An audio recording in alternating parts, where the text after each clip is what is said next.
네, 시작하겠습니다. 오늘은 산상수훈 20번째 시간입니다. 제목은 나의 선악의 지식의 체계로 보고 행하는 오른 눈과 오른손은 사라져야 한다. 마태복음 5장 29절에서부터 30절까지 말씀입니다. 만일 내 오른 눈이 너로 실족하게 하거든 빼어내버리라. 내 백체 중 하나가 없어지고 온몸이 지옥에 던져지지 않는 것이 유익하며, 또한 만일 내 오른손이 너로 실족하게 하거든 찍어내버리라. 내 백체 중 하나가 없어지고 온몸이 지옥에 던져지지 않는 것이 유익하니라. 아멘.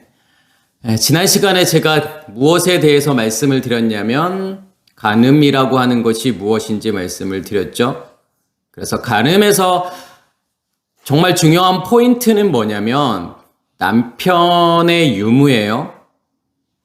그러니까 내가 남편이 있는데 다른 남편을 계속 바라보게 되면, 다른 남편을 내가 의지하게 되면 그것을 무엇이라고 이야기하는 거냐면 간음이라고 하는 거예요. 그래서 내 안에 두 남편이 존재하고 있다라는 거예요. 그러니까 내 안에 진짜 남편인 그리스도라는 진짜 남편이 존재하지 않으면 간음이라고 하는 것은 성립되지 않는 거죠. 그러면 우리 안에 어떠한 두 남편이 존재하게 되는 거냐면 선악의 지식의 체계라는 남편이 존재하게 되고 생명나무라고 하는 남편이 존재한다라는 거죠. 그 두 남편이 존재하고 있다라는 거예요. 그것을 간음이라고 이야기하는 거고, 처음에는 우리가 어떻게 될 수밖에 없는 거냐면, 어떠한 남편을 바라볼 수밖에 없는 거냐면, 어떠한 남편을 의지할 수밖에 없는 거냐면 옛 남편, 다시 말해서 선악의 지식이라고 하는 율법이라고 하는 그 남편이 나에게는 더 크게 보인다는 거예요.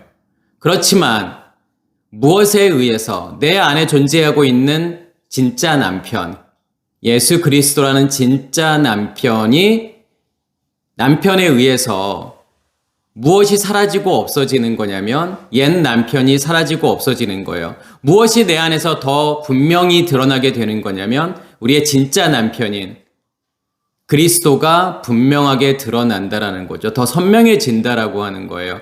그렇게 되는 만큼 우리의 옛 남편은 사라지고 없어진다라는 거. 그것을 성경은 무엇이라고 이야기하는 거냐면 간음을 지나온다라고 이야기하는 거고, 간음을 통과한다라고 하는 거죠.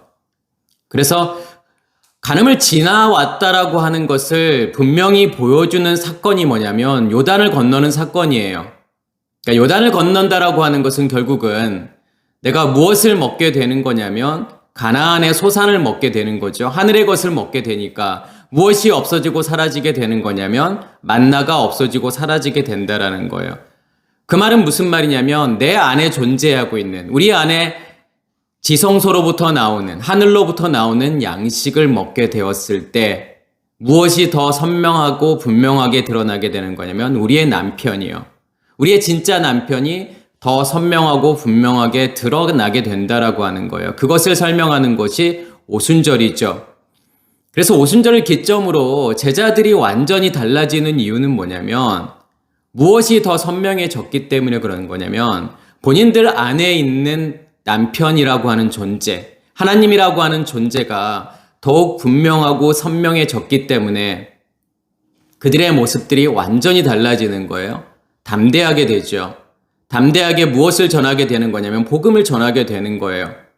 무엇이 안에서 나오게 되는 거냐면 말씀이 안에서 나오게 되잖아요. 그것을 예언이라고 이야기하는 거죠.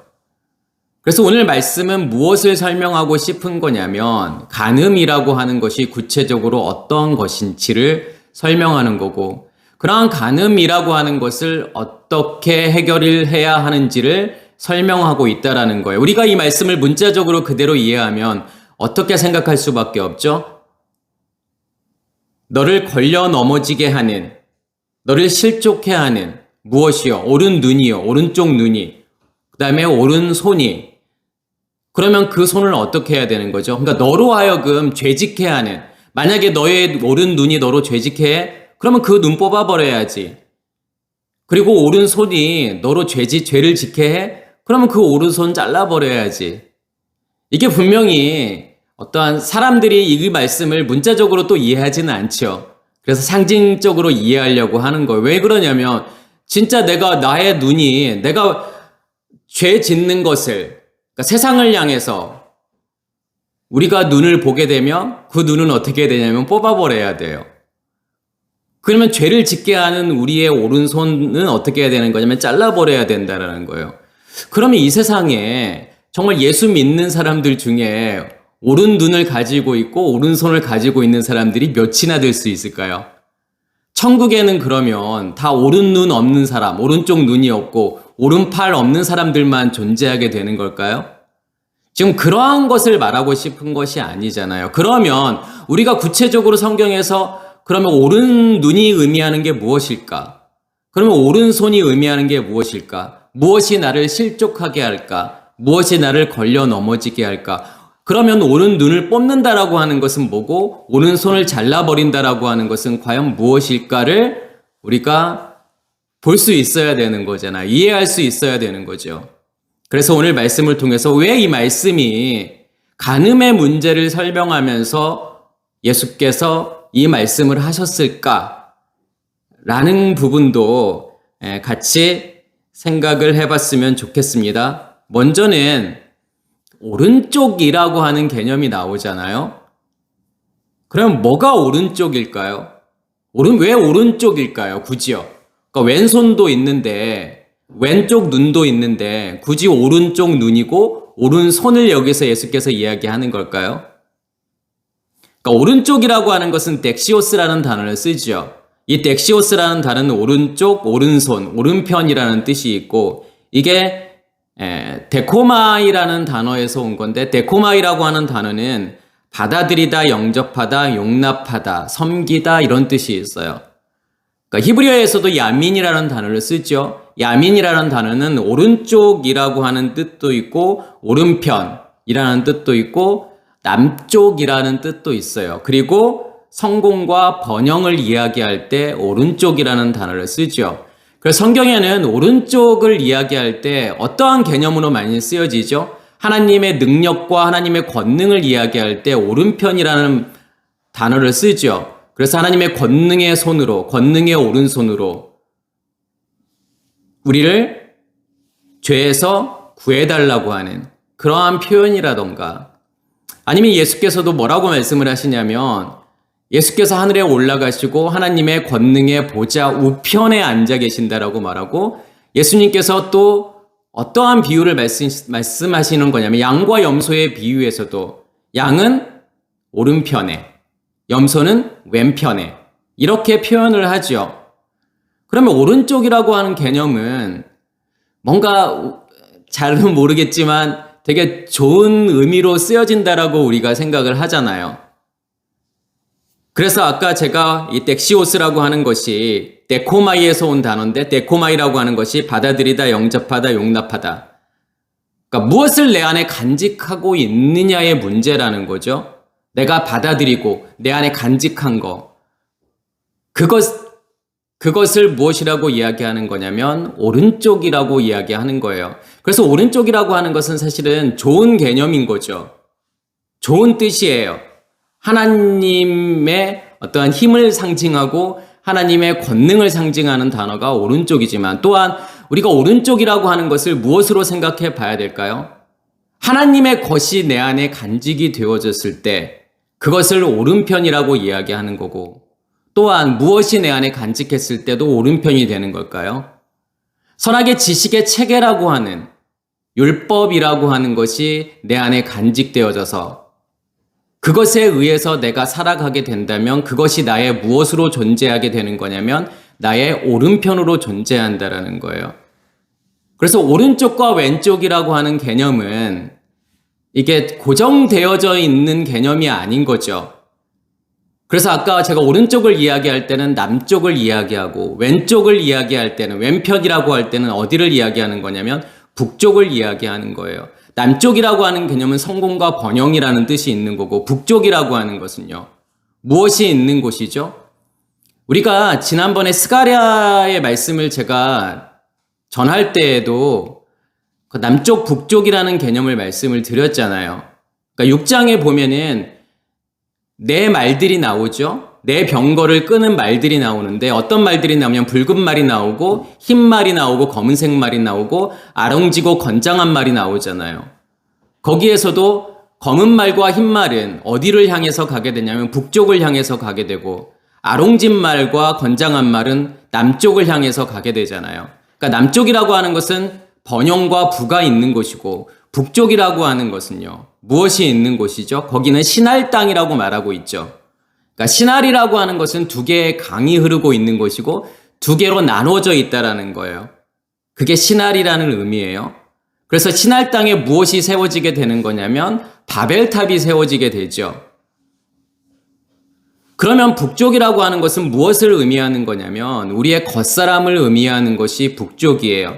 그렇기 때문에 검은 말과 흰 말이 북쪽으로 간다라고 하는 것은 검은 것은 어두움을 이야기하는 거죠.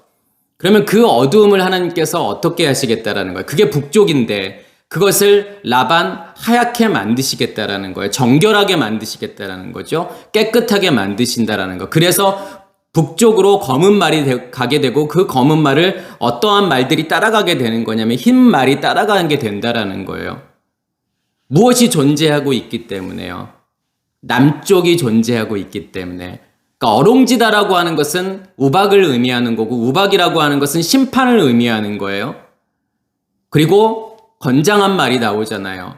그러니까 하나님의 심판에 의해서 어떠한 말이 어떠한 말로 바뀌게 되는 거냐면 검은색 말이 흰색 말로 바뀌게 되는 거예요. 우리의 어두움을 하나님께서 드러내시겠다라는 거죠. 그래서 어두움이 사라지고 없어지는 만큼 무슨 말로 바뀌게 되는 거냐면 흰색으로 바뀐다라는 거예요. 그러니까 라반이잖아요. 라반이라고 하는 것은 정결하다, 깨끗하다라는 의미죠. 그런 것으로 바뀐다라는 거예요. 그러면 내가 무엇을 가지고 있느냐, 무엇이 나를 주관하고 있느냐, 무엇이 나를 다스리고 있느냐가 그것이 무엇으로 존재하게 되는 거냐면 오른편으로 존재한다라는 거예요. 그래서 성전의 개념으로 보게 되면 우리가 동쪽에 서 있느냐 서쪽에 서 있느냐에 따라서 오른쪽이 달라져요. 우리가 동쪽에서 서쪽을 바라보게 되면 오른쪽이 어디가 되죠? 북쪽이 되잖아요. 그렇지만 서쪽에서 동쪽을 바라보게 되면 우리의 오른편은 무엇으로 존재하는 거죠? 남쪽으로 존재하게 되잖아요. 성전의 구조를 보면 성전은 번제단에서부터 성소를 지나서 지성소로 가는 구조죠. 그럼 번제단이 있는 곳이 동쪽이란 말이에요. 그리고 지성소가 있는 곳이 서쪽이에요. 그러면 우리가 동쪽에서 번제단에서 서쪽인 지성소를 바라보게 되면 우리의 오른편이라고 하는 것은 어디로 존재하게 되는 거냐면 북쪽으로 존재하게 되잖아요. 신할 땅, 바벨탑이 있는 곳, 우리의 겉사람이 존재하는, 우리의 겉사람으로 존재하는 곳이죠. 그렇지만 우리가 서쪽에서 동쪽을 바라보게 되면 우리의 오른쪽은 어디가 되는 거냐면 남쪽이 될 수밖에 없는 거죠. 에덴 동쪽을 이야기하는 거예요. 번제단은요. 우리의 의식의 상태가 동쪽이게 되면 우리의 오른편은 무엇이 될 수밖에 없는 거냐면 북쪽으로 존재할 수밖에 없다라는 거죠. 그러니까 우리가 동쪽에서 서쪽을 바라보게 되면 에덴의 동쪽에서 에덴 동산을 바라보게 되면 옛 의식의 상태인 동쪽에서 서쪽에 존재하고 있는 하나님이라고 하는 존재를 보게 되면 우리의 오른편은 북쪽으로 존재할 수밖에 없다라는 거예요. 겉사람으로 존재할 수밖에 없다라는 거예요. 그렇지만 서쪽이라고 하는 지성소를 통해서 하나님의 의식으로 누구를 보게 되면요. 동쪽을 보게 되면, 우리를 보게 되면 무엇이 무엇으로 바뀌게 되는 거죠? 북쪽이 남쪽으로 바뀌게 되는 거예요. 우리의 오른편이, 우리의 오른손이 북쪽이었던 우리의 오른손이 남쪽으로 바뀌게 된다라는 거예요. 그래서 에덴의 동편을 이야기하는 거죠. 어디에서 어디를 보고 있느냐에 따라서 달라지는 거예요. 그러면 우리 안에 뭐가 간직이 되어져 있느냐가 우리의 무엇을 결정하게 되는 거죠? 우리의 오른쪽을 결정하게 돼요. 우리의 오른편을 결정하게 된다라는 거예요. 우리 안에 선악의 지식의 체계가 존재하고 있는 건지 무엇이 만들어 놓은요? 용이 만들어 놓은, 사탄이 만들어 놓은 그 질서 체계를 선악의 지식의 체계라고 이야기하고, 그것이 우리의 마음을 만들게 되면 그것이 무엇으로 존재하게 되는 거냐면 우리의 오른편으로 존재한다라는 거예요. 그리고 하나님이 만들어 놓은 하나님의 의식의 체계를 생명나무라고 이야기하는 거고, 그 생명나무가 우리의 마음을 만들게 되면 무엇이 우리의 오른편으로 존재하게 되는 거냐면 하나님의 의식이요, 하나님 자신이 우리의 오른편으로 존재한다라는 거죠. 지금 여기에서는 오른 눈이라고 하는 걸 통해서 뭘 보여주고 싶은 거죠? 눈이라고 하는 것은 보는 거잖아요. 그래서 옵탈모스라고 하는 단어를 쓰죠. 눈이라고 하는 것은. 근데 이 옵탈모스라고 하는 단어가 그러니까 눈, 시각기관이라는 뜻인 거고, 옵다노마이에서 온 거죠. 이 옵다노마이라고 하는 것은 나타나다, 보여지다라는 거예요. 그러면 어떠한 의식의 체계가 우리 안에 존재하고 있느냐, 무엇이 우리의 오른편으로 존재하고 있느냐에 따라서 그것으로 우리가 볼 수밖에 없다라는 거예요. 모든 것을 볼 수밖에 없다라는 거예요. 세상을 볼 수밖에 없는 거고 하나님을 그것으로 보고 인식할 수밖에 없다라는 거예요. 선악의 지식의 체계가 내 안에 존재하게 되면 그것으로 보는 모든 것들은 무엇이 만들어 놓은 걸까요? 사탄이 만들어 놓은 거고 용이 만들어 놓은 거예요. 그것은 실제하지 않는다라는 거예요. 실제하지 않는 것을 우리는 실제한다라고 착각하게 되고 그것을 가지려고 하고 그것을 소유하려고 하는 거죠. 그래서 오른 눈이라고 하는 것은 결국은 내 안에 어떠한 체계가 간직되어져 있어서 그것으로 보느냐. 그러면 선악의 지식의 체계가 내 안에 간직되어져 있어서 그것으로 하나님을 보게 되면 하나님은 무엇으로 존재할 수밖에 없는 거냐면 우상으로 존재할 수밖에 없다라는 거고, 그 의식의 체계로 말씀을 보게 되니까 말씀은 무엇으로 보이게 될까요? 복음이 아니라 율법으로 보이게 된다라는 거예요. 율법일 수밖에 없다라고 하는 거예요. 그렇기 때문에 지금 만일 내 오른 눈이 너로 실족하게 하거든, 우리의 상태가 오른 눈으로 존재하고 있기 때문에 걸려 넘어진다라고 하는 거죠. 그래서 마태복음 13장 21절에도 무엇이라고 제가 지난번에도 잠깐 설명을 드렸지만 그 속에 뿌리가 없어 잠시 견디다가 말씀으로 말미암아 환난이나 박해가 일어날 때에는 곧 넘어지는 자요. 지금 네 가지 밭의 비유에서 두 번째 밭이 돌밭이죠. 그래서 제가 돌이라고 하는 것은 무엇이라고 말씀을 드렸냐면 우리 안에 간직되어져 있는 선악의 지식의 체계, 율법, 죄, 그것을 무엇이라고 이야기하는 거냐면 돌밭이라고 이야기하는 거죠. 그러면 이 돌밭은 무엇이 될 수밖에 없는 거죠? 오른쪽이라고 하는, 오른편이라고 하는 우리의 안에 존재하고 있는 선악의 지식의 체계, 그것이 나로 하여금 걸려 넘어지게 한다라는 거예요. 걸려 넘어진다라고 하는 것은요, 믿음의 길을 가지 못하게 한다라는 거죠. 다시 말해서 하나님을 경험하고 하나님을 인식하지 못하게 하는, 그러니까 열매가 맺는다라고 하는 것은 결국은 하나님이라는 존재가 내 안에서 더욱 분명해지고 선명해지는데 그렇게 되지 못하게 막는 것이 뭐라는 거죠? 돌이라는 거잖아요. 우리 안에 간직되어져 있는 선악의 지식의 체계라는 거고 율법이라는 거예요. 왜 그럴까요? 왜 돌밭이 존재하죠? 왜 결실을 하지 못하죠? 무엇이 없기 때문에요. 뿌리가 없기 때문에요. 뿌리라고 하는 것은 뭘 이야기하는 걸까요? 어디와 어디를 연결하는 통로를 지금 뿌리라고 이야기하는 거냐면 성소와 지성소를 연결하고 있는 통로를 뿌리라고 이야기하는 거예요. 그 뿌리를 통해서 어디에서 나오는 말씀을 들려줘야 되는 걸까요? 지성소로부터 나오는 말씀이 기름 부음으로 임해서 우리의 마음 땅에 무엇이 계속 타올라야 되는 거냐면 7 등불이 꺼지지 않고 계속 타야 된다라는 거예요. 그래야만이 무엇을 없애는 거죠? 우리 안에 존재하고 있는 선악의 지식의 나무를 없애는 거예요. 율법을 없앤다라고 하는 거예요. 여전히 우리 안에 율법으로 간직되어져 있는 것은 뿌리를 통해서 무엇이 올라오지 않기 때문에 그러냐면 말씀이 올라오지 않는다라는 거죠. 성소와 지성소를 막고 있는 휘장이 아직 갈라지고 찢어지지 않았다라는 거예요. 다시 말해서 요단이 갈라지지 않았다라는 거죠. 그래서 성소를 맡고 있는 휘장이 갈라져서 거기서부터 나오는 말씀이 기름 부음으로 임해야 되는 거예요. 그게 뿌리를 내리는 거죠. 그래서 뿌리가 없어서 잠시 견디다가 말씀으로 말미암아 환난과 박해가 일어날 때 곧 넘어지는 자요. 환난과 박해가 계속 있을 수밖에 없다라는 거예요. 무엇이 존재하고 있기 때문에요. 그러니까 환난과 박해는 어떠한 환난과 박해를 이야기하는 거죠? 하나님을 인식하지 못하게 하는, 하나님을 경험하지 못하게 하는, 율법의 체계 안에 갇혀서 그것으로 살아가게 만드는 그 환난과 박해를 이야기하는 거예요. 그 안에 있을 수밖에 없다라는 거죠. 어떠한 상태이기 때문에요. 돌밭의 상태이기 때문에요. 간음의 상태이기 때문에요. 여전히 무엇으로 살아가는 존재이기 때문에요. 돌밭으로 살아가는 존재이기 때문에요. 오른쪽 눈으로 살아가는 존재들이기 때문에요. 내 안에 가지고 있는 선악의 지식의 체계로 살아가는 존재. 그것이 보여지는 모든 것들이 다 진짜라고 생각하고 실제로 존재한다라고 생각을 하잖아요. 그렇게 보여지는 하나님이 실제 존재하는 하나님이라고 생각을 하는 거죠.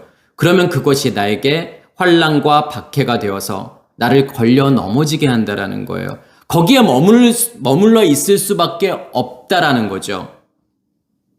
절대로 하나님을 인식하고 경험할 수 없다라는 거예요.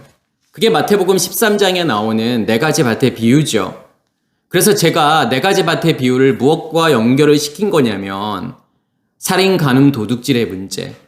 그래서 길가라고 하는 것은 살인의 문제, 돌밭이라고 하는 것은 간음의 문제, 가시덤불이라고 하는 것은 도둑질의 문제. 이 문제가 다 해결이 되어야 되는 거고 이 문제가 다 해결이 된 만큼 우리의 마음 땅은 무엇으로 바뀌게 되는 거냐면 옥토로 바뀌게 된다라는 거예요. 그래서 우리 안에 뭐가 존재하고 있는, 내가 오른쪽이라고 오른편이라고 생각하고 있는 그 눈으로 지금 내가 하나님을 보고 있는 건 아닌지 그런 것을 우리가 생각해 봐야 되겠죠.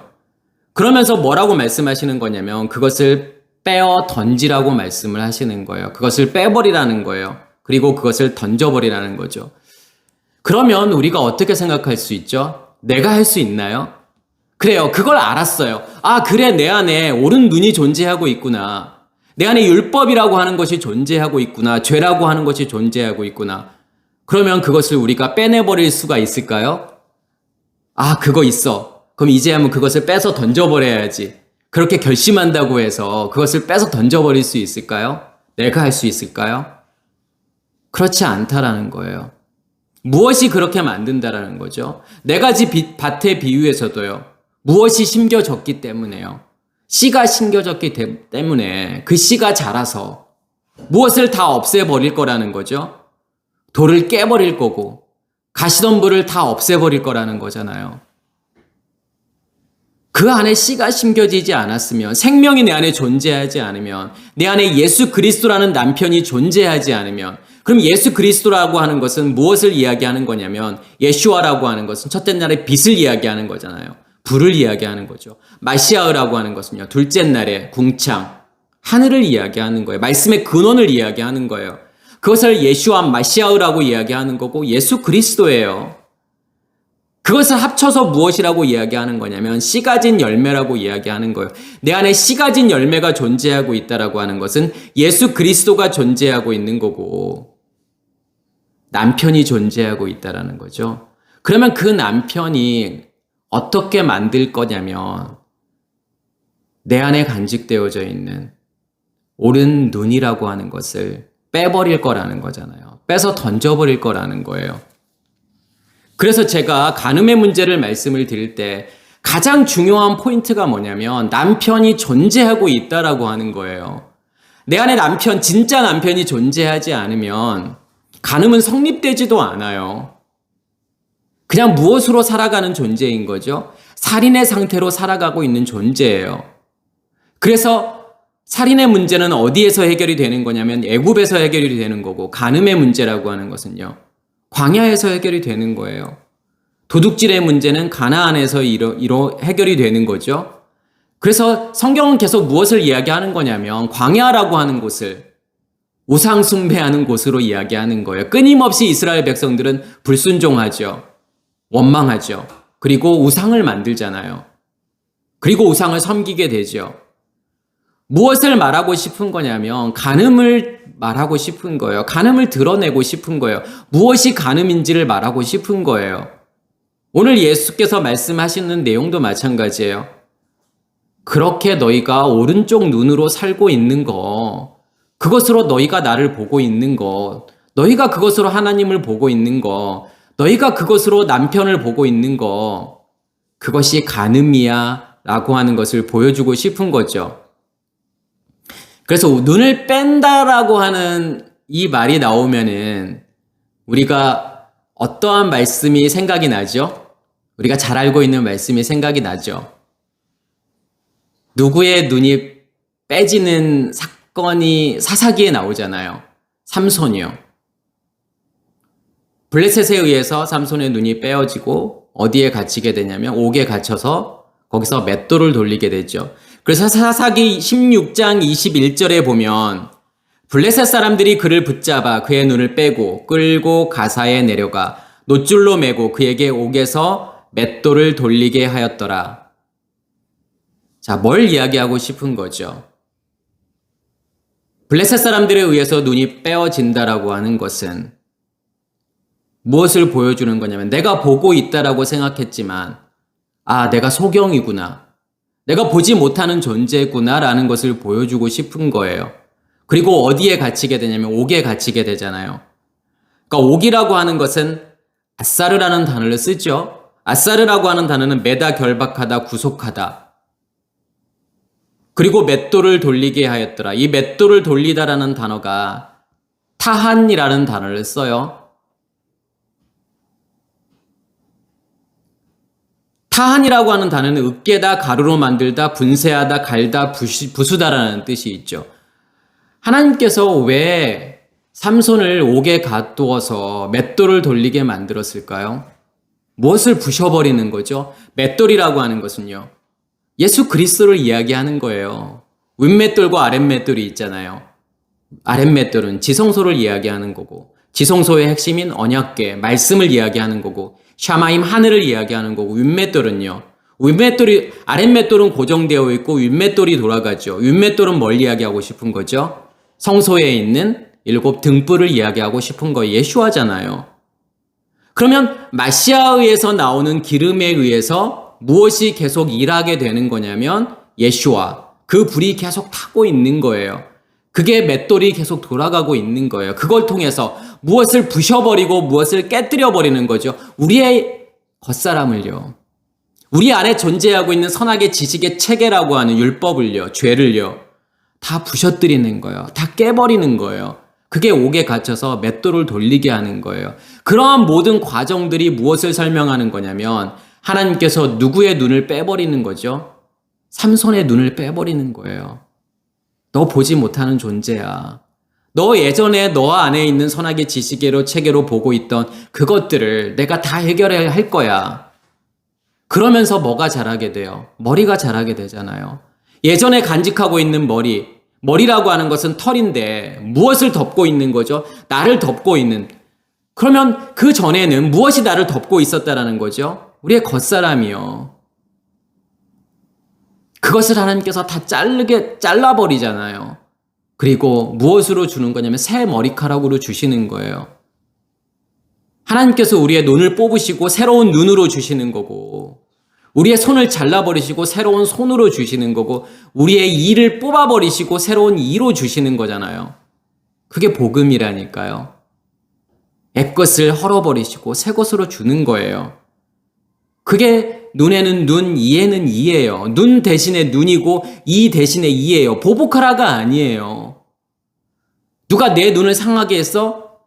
그러면 다른 사람의 눈도 상하게 해. 그런 뜻이 아니라 하나님께서 우리의 눈을 상하게 만드실 거고 그리고 새로운 눈으로 주실 거예요. 그래서 눈에는 눈이 아니라 눈 대신에 눈이라는 거예요. 이 대신에 이고요. 손 대신에 손인 거예요. 거기에서 무엇을요? 삼손의 눈을 뽑아버리잖아요.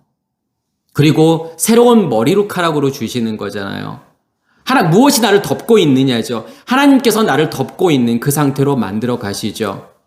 그리고 무엇을 죽이는 거냐면 블레셋을 죽이잖아요. 우리 안에 겉사람으로 존재하고 있는 블레셋을 하나님께서 다 사라지고 없어지게 만들겠다라는 거죠. 그게 뭐죠? 그게 광명체들이잖아요. 삼손이라는 뜻은 뭐냐면 쉐메시에서 온 단어예요. 쉐메시라고 하는 단어는 태양이라는 뜻이에요. 해라는 뜻이죠. 그게 큰 광명체예요. 그 큰 광명체가 나를 비추어서 내 안에 어두움을 다 몰아내게 만드는 거예요. 그 전에는요. 어떤 빛에 의해서 살게 되는 거냐면 달빛에 의해서 살게 되잖아요. 달빛은요. 내 안에서 불이 타는데 어떠한 말씀에 의해서 이 불이 타게 되는 거냐면 밖에서 들려지는 말씀이요. 맞나요? 그게 기름 부음에 의해서 타게 되는 그것은 달빛을 이야기하는 거죠. 그렇지만 태양빛이라고 하는 것은요.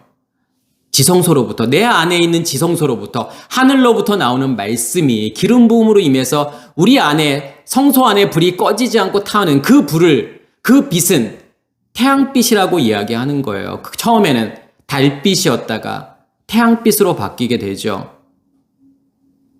그게 요단을 건너는 사건이에요. 그래서 무엇이 무너지는 거냐면 여리고가 무너지게 되잖아요.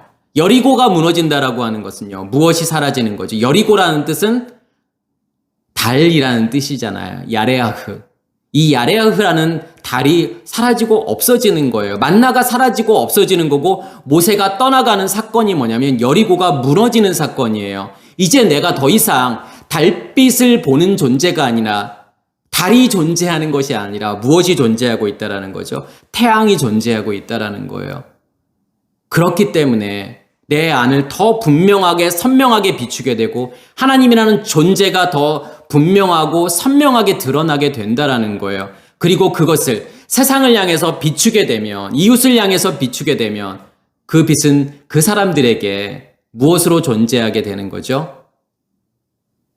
작은 광명체로 존재하게 되잖아요. 야레아흐잖아요. 달빛으로 존재하게 되잖아요. 처음에는요.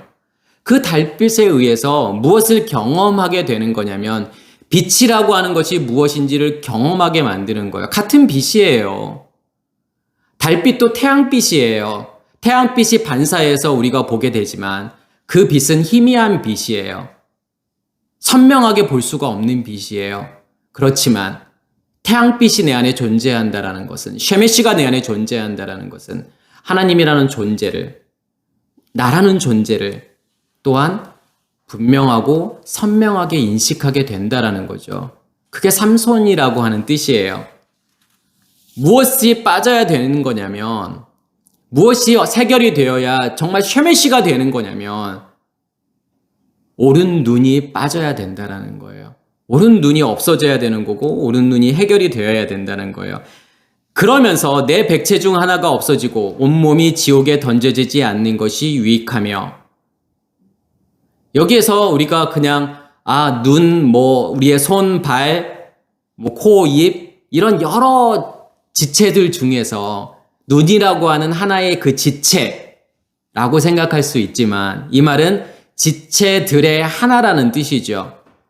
그러면 이 지체들의 하나라고 하는 뜻은 뭐냐면 모든 지체들, 그러니까 지체라고 하는 것은 부분이잖아요. 모든 부분을 만들어내는 하나라는 뜻이에요. 그 하나가 없어져야 된다는 거죠. 그럼 여기에서의 지체라는 것은 뭘 이야기하는 거죠? 그러니까 멜로스라는 단어를 쓰는데 지체 또한 부분이라는 뜻이 있어요. 우리의 신체의 부분을 이야기하는 게 아니에요.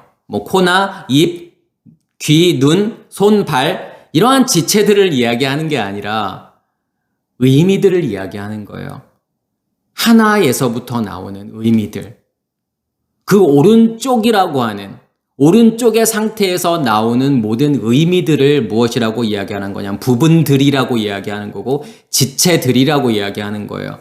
우리 안에 선악의 지식의 체계라고 하는 그 하나의 체계가 존재하게 되면 거기서부터 여러 가지의 뭐가 나오는 거죠?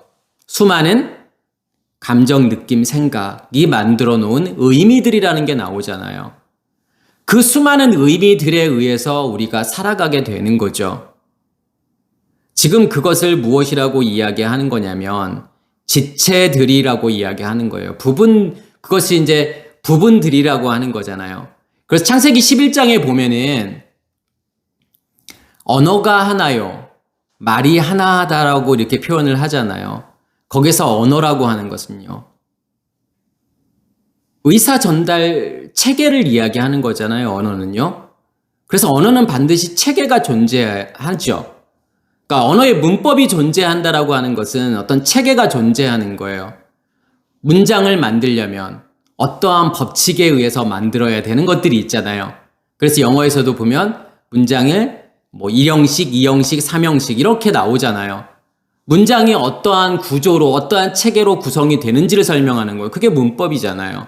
그러니까 문법이 존재한다라는 것은, 언어의 문법이 존재한다라는 것은, 언어라는 것은 체계 질서를 의미하는 거예요.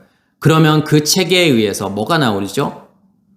하나의 말이라고 번역이 되어 있지만 거기서는 복수가 쓰여졌어요. 말들이에요.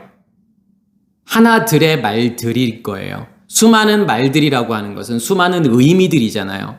같은 말이라고 하더라도 거기에 수많은 의미들이 담겨 있죠. 그래서 맥락을 이해하는 게 중요하다라고 하는 거예요. 그래서 하나의 언어와 하나의 말이라고 하는, 말들이라고 하는 것은 결국은요, 어떠한 체계가 우리 안에 있느냐예요. 그러면 그 체계에 의해서 만들어지는 의미들이 나올 거라는 거예요. 수많은 의미들이 나올 거라는 거예요. 맞죠?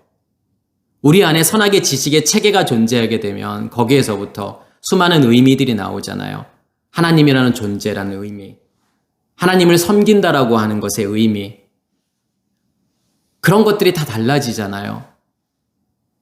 그래서 하나님을 어떠한 의미로 하나님을 만드냐에 따라서 뭐가 달라지죠? 그 하나님을 어떻게 섬기는 방법들이 달라져요. 예배라는 것이죠. 또 11조라고 하는 것이요. 봉사라고 하는 것이요. 또 선교라고 하는 이 모든 것들의 의미들이 다 달라지는 거예요. 그렇기 때문에 선악의 지식의 체계가 우리 안에 존재하고 있기 때문에 무엇으로 하나님을 보는 거죠? 눈에 보여지는 것으로요. 옳은 눈으로 하나님을 보게 되잖아요. 하나님은 이런 존재야. 그렇기 때문에 내가 보여지는 것으로 하나님께 뭔가를 드리려고 하잖아요. 보여지는 예배로요. 보여지는 11조로요. 물질로요. 하나님께 드리려고 하잖아요. 그렇지만 우리 안에 생명나무라고 하는, 하나님의 의식이라고 하는, 하나님의 말씀이라고 하는 체계가 존재하게 되면 그 체계에 의해서 하나님이 달라지게 돼요. 하나님이라는 의미가 달라지게 돼요. 하나님이라는 존재가 달라지게 돼요. 그렇다면 하나님을 섬기는 게 달라져요. 보여지는 것으로 하나님을 섬기려고 하지 않아요. 그게 아무 의미가 없다라는 것을 알게 되는 거예요. 무엇으로요? 하나님에 의해서요. 바뀌어진 의미들로요. 하나님을 섬긴다라고 하는 그것이 무엇인지를 알게 된다는 거예요. 그래서 내 백체 중에 하나라고 하는 것은요. 그 하나가, 그 체계가, 하나인 체계가 뭘 만든다? 수많은 지체들을 만든다. 수많은 부분들을 만든다는 거고, 그것이 없어져야 된다는 거죠. 그래서 내 안에 선악의 지식의 체계, 율법이 없어지면 그 의미들이 다 사라지고 없어지고 그 지체들, 그 부분들이 다 사라지고 없어지는 거예요. 그래서 내 백체 중 하나가 없어지고 온몸이 지옥에 던지지 않는 것이 유익하며, 온몸이라고 하는 것은요, 우리의 영의 몸을 이야기하는 거예요. 우리의 영의 몸이 더 이상 무엇의 지배를 받지 않는다라는 거죠. 지옥의 지배를 받지 않는다라는 거예요. 지옥이 뭘까요? 성경에서는 무엇을 지옥이라고 하죠? 죽어서 가는 곳이요? 죽어서 가서 고통받는 곳이요? 고문이 이루어지는 그 불에 너무 뜨거워가지고 고통받는 그런 곳이 지금 성경은 지옥이라고 이야기하는 걸까요? 아니요. 성경은요, 기본적으로 죽어서 가는 천국과 지옥을 말하지 않아요. 그러니까 너희가 겉사람으로 살고 있는 그 상태가 지옥이라고 말하는 거예요. 선악의 지식의 체계가 지배하고 있는 그것에 의해서 그것이 만들어 놓은 의미들, 수많은 의미들로 너희가 살고 있어? 그러면 거기가 지옥이라고 이야기하는 거예요. 그러면 지옥에 던져지지 않는다는 것은요, 그 지옥의 영향에서 벗어나게 된다라는 거예요. 그것의 영향을 받지 않게 된다라는 거예요. 어떻게 되어야 해요? 우리 안에 그 하나가 없어져야 돼요. 그러면 수많은 지체들이, 수많은 부분들이 다 사라지고 없어질 거니까요.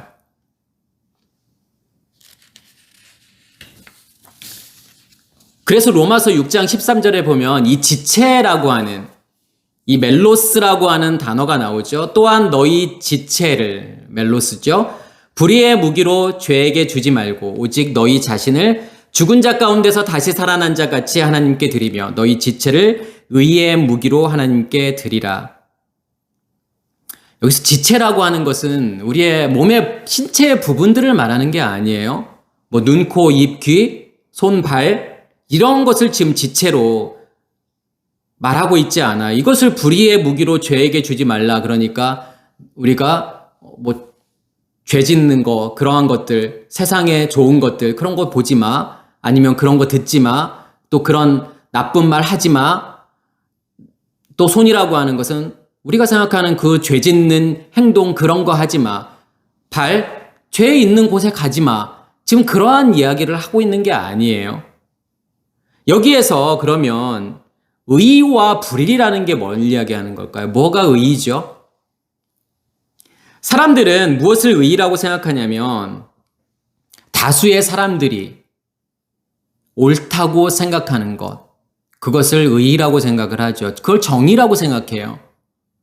그렇지만 하나님의 의는, 하나님의 정의라고 하는 것은 무엇을 이야기하는 거냐면 디카이오시네라는 단어를 쓰죠. 이 디카이오시네라는 단어는 의, 옳음, 정의라는 뜻이 있고 이 단어는 딕게에서 온 단어인데 딕게라고 하는 것은 형벌, 벌, 징벌이라는 뜻이 있어요.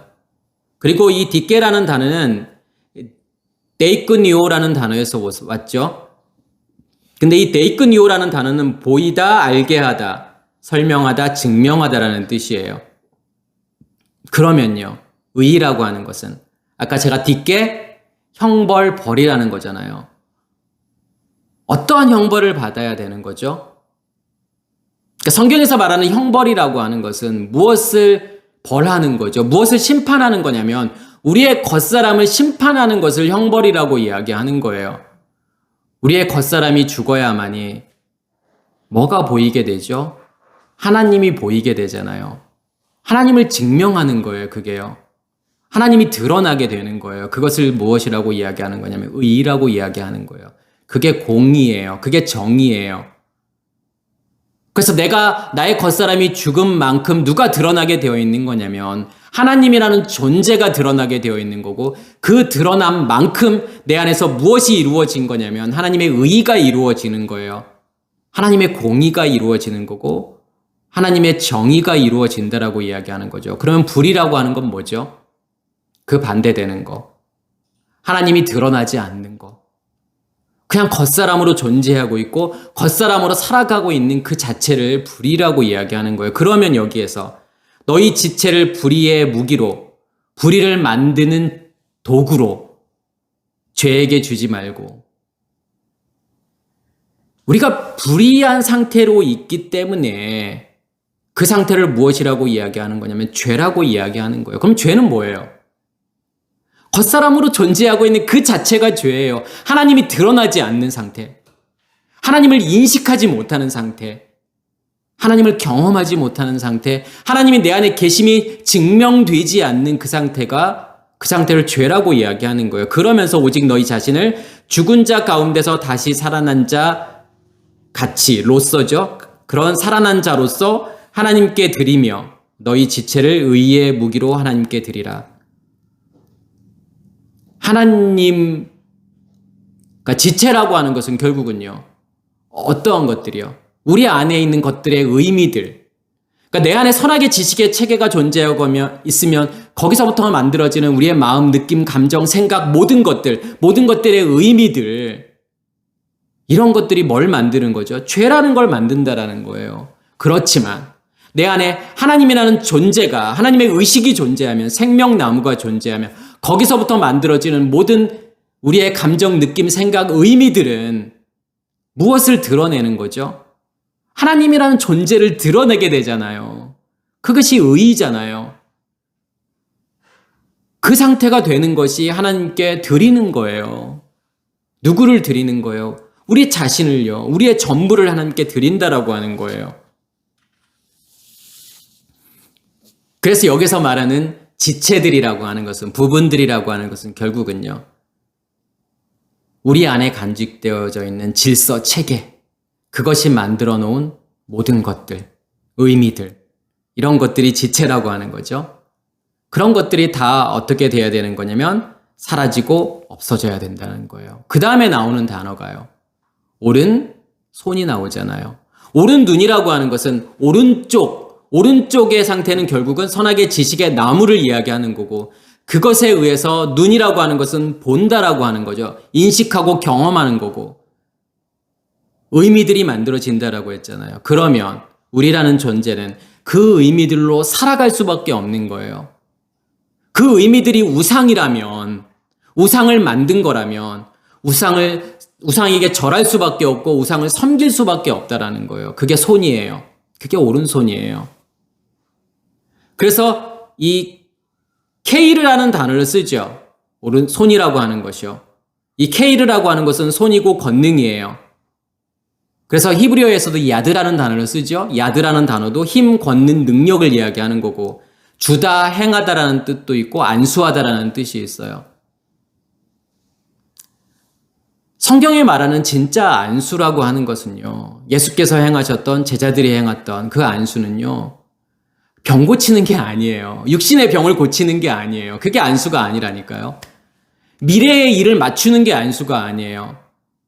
어떠한 신비한 일들이 일어나는 게 안수가 아니라, 성경에서 말하는 안수는 내 안에 있는 권능을 넘겨주는 거예요. 내 안에 있는 쉔을 넘겨주는 거예요. 이름을요, 예수 그리스도라는 그 존재를 넘겨주는 행위, 주는 행위. 내 안에 생명나무가 있으니까, 있으면 줄 수 있잖아요. 그 생명나무를 넘겨주는 행위를 안수라고 이야기하는 거예요. 육체의 병이 아니라요.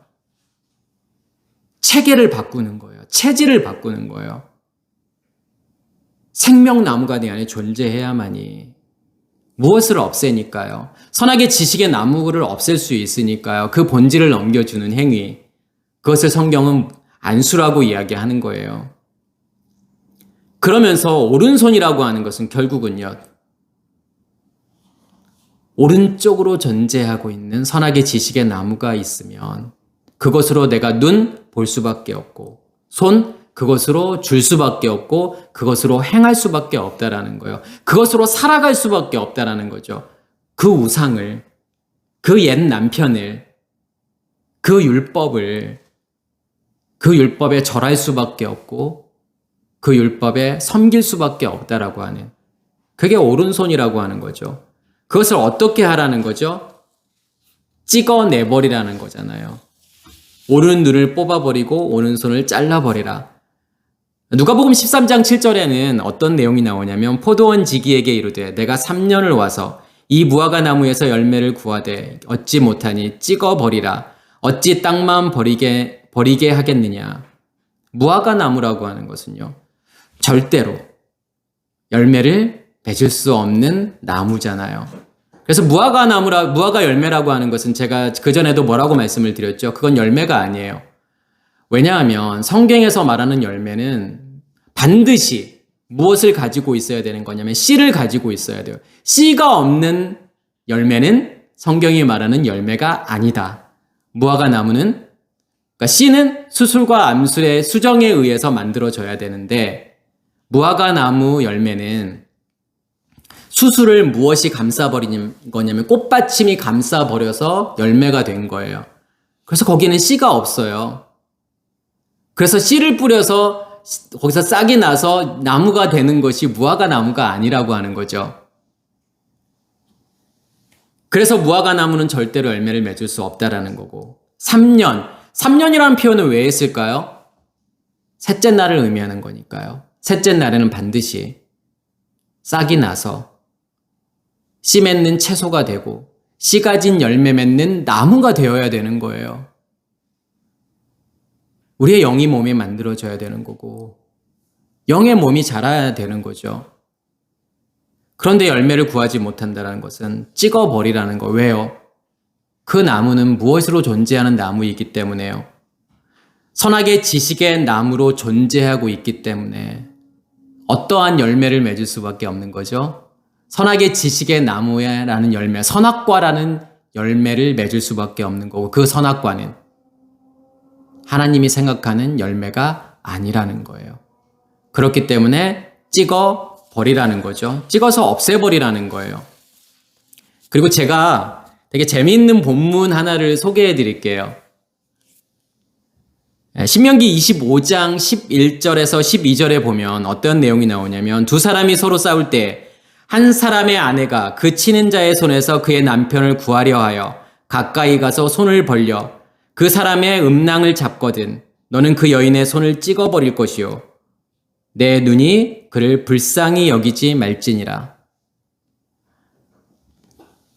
여기에서 그러니까 음낭이라고 번역된 단어가 마부츠라는 단어를 쓰는 건데, 이 마부시라는 단어를 쓰죠. 근데 이 마부시라는 단어가 성경에서 이 본문에 단 한 번밖에 쓰여지지 않았어요. 그래서 사실은 이 마부시라는 단어가 정확하게 무슨 뜻이 있는지를 이해하는 것은 사실은 쉽지는 않아요.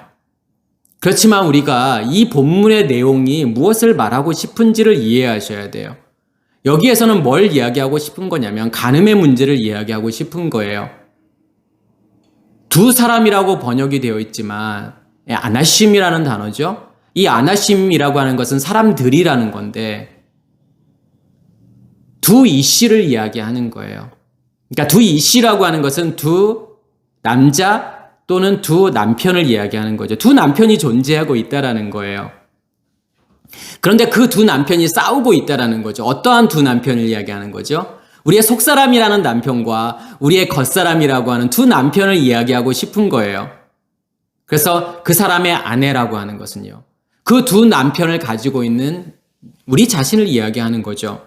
그 치는 자의 손에서 그 치는 자는 예수 그리스도라는 남편이요, 우리의 진짜 남편, 그의 남편을 구하려 하여 옛 남편이요, 율법이라는 옛 남편 가까이 가서 그 진짜 남편에게 가까이 가는 거예요. 예수 그리스도라는 남편에게 가까이 가서 손을 벌려 그의 음낭을 잡거든.